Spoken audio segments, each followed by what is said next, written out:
Hey everyone, here's a warm-up coordination exercise for beginners. We're going to go to G position, and our first goal is just to do 5-finger G position. We are not going to use the pedal.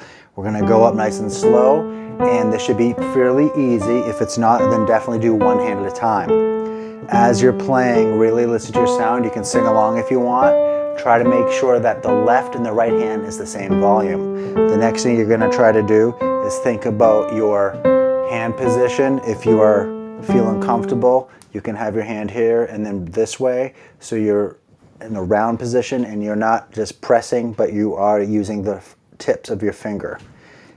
Some learners, I'll exaggerate, you can see on the camera, sometimes we kind of have flat hands, that's common, and then also we're away from the keyboard, so encourage yourself to bring yourself in. That's the purpose of a warm-up, to go slow, to check some balances in regards to appropriate technique. Let's go to this one, pattern 1, playing up and down, and then when you're comfortable, you can get a little faster, but don't sacrifice your sound or technique. And then you're going to get a little faster, and then let's say this is your max, you're going to keep it here. Hands are together, you're playing it together, you're not going to splat. Here's an example of splatting. Okay, that means you're going too fast. We're going to slow it down, and now the next exercise, really important for your brain, ear, and coordination. I'm going to go ahead and play really slow, legato on my left, so it's going to sound like this. But the right hand will be short, staccato. Listen. Hear that? For some learners, it's a bit tricky, so you might want to spend time just practicing on one note, like this. So you go 1 and 2 and.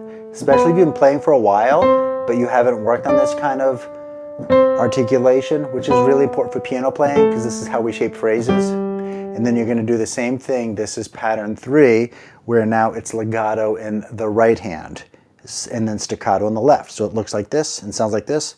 And.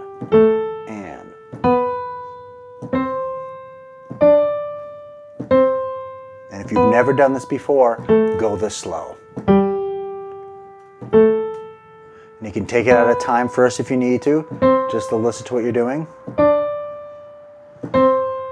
Some learners can adapt to this fairly quickly. Some have a hard time.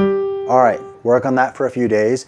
And then let's go back to pattern 2, which was staccato on the right hand. Trusting my memory here. You're going to speed it up a little bit.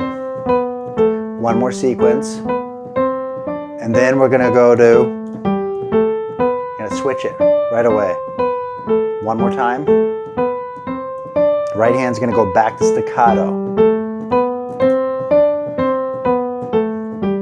This is more advanced, so don't get frustrated if you can't do this yet. All right, go ahead and hit that like button if you're enjoying this kind of video, because I have some ideas that can help you, and leave a comment below. Until next time, take care, keep practicing little by little. Bye.